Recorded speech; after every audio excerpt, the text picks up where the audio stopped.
syllable's length depends on the number of vowels and consonants in it. A syllable is considered long if it contains a vowel that is long by nature, contains a diphthong, two vowels making one sound, or it ends in two consonants, which may or may not be within the same word. Otherwise, it is short. The last syllable, or ultima, of a multisyllabic word is never accented. Therefore, in a disyllabic word, the second to last syllable, or penult, is always accented. In a word with three or more syllables, the length of the penult determines the placement of the accent. If the penult is long, following the rules listed earlier, then it receives the accent. Otherwise, if the penult is short, then the third to last syllable, the antepenult, is given the accent. Thus, the syllable length of the penult determines the placement of the accent in a multisyllabic word of three or more syllables.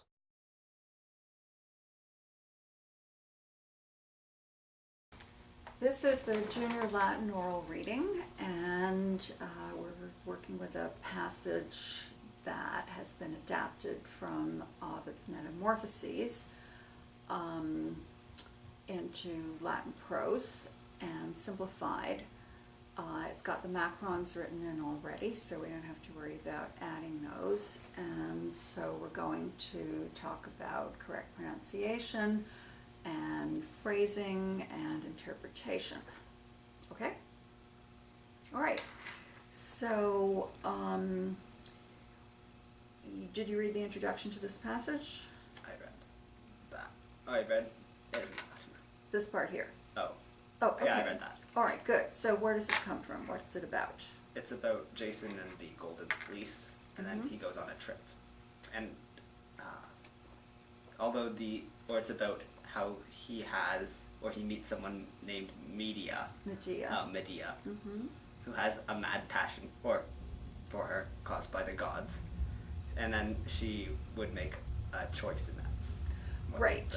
Yeah, and so she is eventually going to be racked by this awful decision that she has to make. Is she going to be loyal to her father and her homeland, or is she going to help this stranger who's come from so far away and whom she shouldn't really feel any affection for, but nevertheless she does.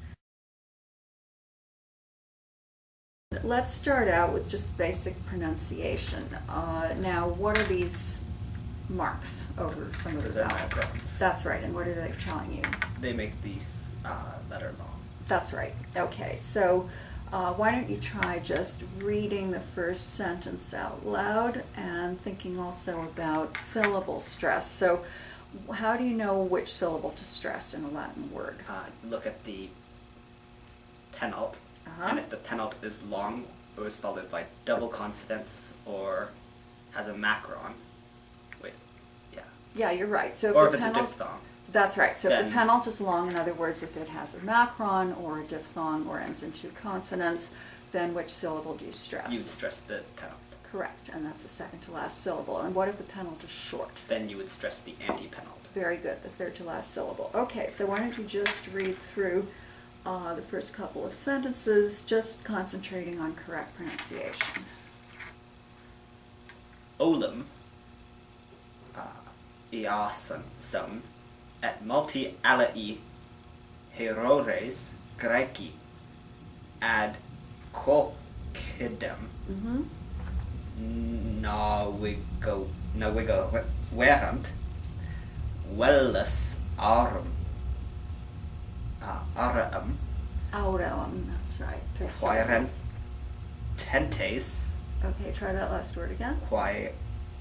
quaerentes Okay, good. Why don't you try that first sentence again? Olam iasan et multi alii herores Graeci ad quoquidem navigo verant vellus aureum Aureum. quaerentes. Okay, very good. Why don't you move on? Oh, sorry, just one thing. Iason. Oh.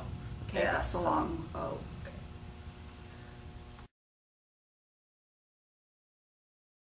So let's read the English and find out what this means. Once Jason and many other Greek heroes sailed to Colchis. colchis. Colchis. Yeah, you pronounced that CH correctly. It's K in Latin. Seeking the golden fleece. Okay, great. So now let's see if we can match up the English words with the Latin words. And of course, we'll keep in mind that the phrasing may be a little different in English and Latin. So why don't you go through the Latin and see if you can tell me what each word means. Olim means once. Mm-hmm. Iason means Jason. Mm-hmm. Et means and. Multi is many. Alei is other. Graeki is Greek. Ad kolkidem is to kolkis. Mm-hmm.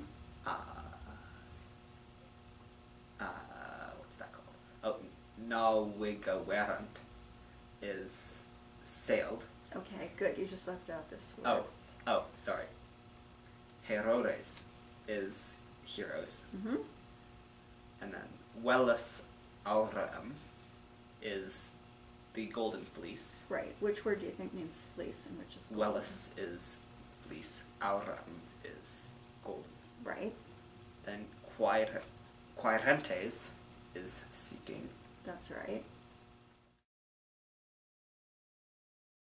Okay. All right. So now let's think about what this is going to sound like. So why don't you see if you can read me those first two sentences in English, putting lots of expression in and making it sound like an interesting story. What kind of story do you think this is going to be? I think this is going to be a sort of adventure story. Okay, good. So make it sound adventurous right from the start. Once, Jason and many other Greek heroes sailed to Colchis, seeking the golden fleece. However, when they arrived there, King Aeetes, who owned the golden fleece and hated foreigners, didn't want to give it to them. Okay, excellent. So let's see if we can get some of that into the Latin. So which are going to be the important words that we want to bring out? I think Jason's important. Mm-hmm. Yeah, anytime you're introducing characters or places. Then I guess the Greek heroes and Mm-hmm. to Colchis Mm-hmm. is also important. Okay. If you want to underline things, go ahead.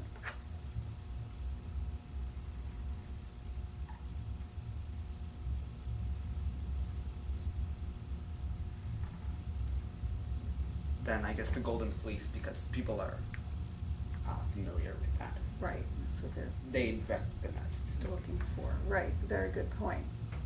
It's kind of like giving a title, right? Yeah. All right, great. So why don't you try now reading those sentences as if they actually mean something, and with that interesting adventure beginning that you were putting into the English. Olum, Iason, et multim alii heroes Graeci, ad colchidem navigo verant, velis aurum quirentes.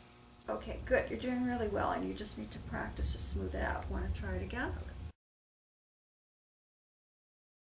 Okay, so this is the intermediate Latin oral reading passage, and do you want to tell us a bit about what it's about? Okay, so basically, it's been a while, but Augustus returns from Actium after beating Mark Antony, and when he arrives, someone has trained a bird to say, "Greetings to Caesar, our victorious commander," and Augustus is like, "Whoa, this is so amazing," so he gives him 20,000 sesterces for the bird. So we've got some interesting challenges here. You've got to do the bird's voice as well as Augustus's voice and the narrator's voice and so forth. So lots of interesting interpretive things. We're just going to start with some basic pronunciation and phrasing.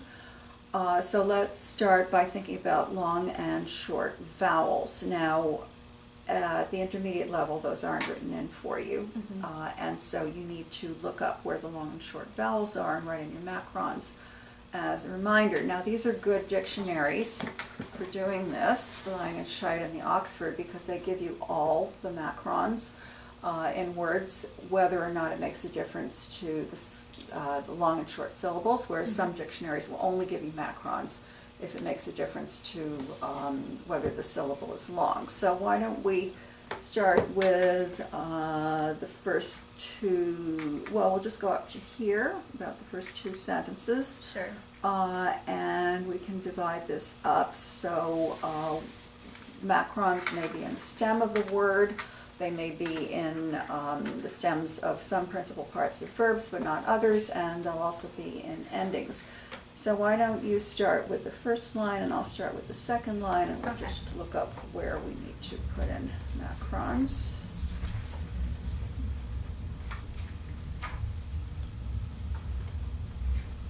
So how about in this first word, sublimis?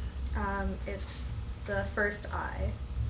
Okay, so that'll be in the stem. And then I think this is actually the adjective, right? Yeah. Sublimis. Okay, so that's going to be a short I. And how about in this word?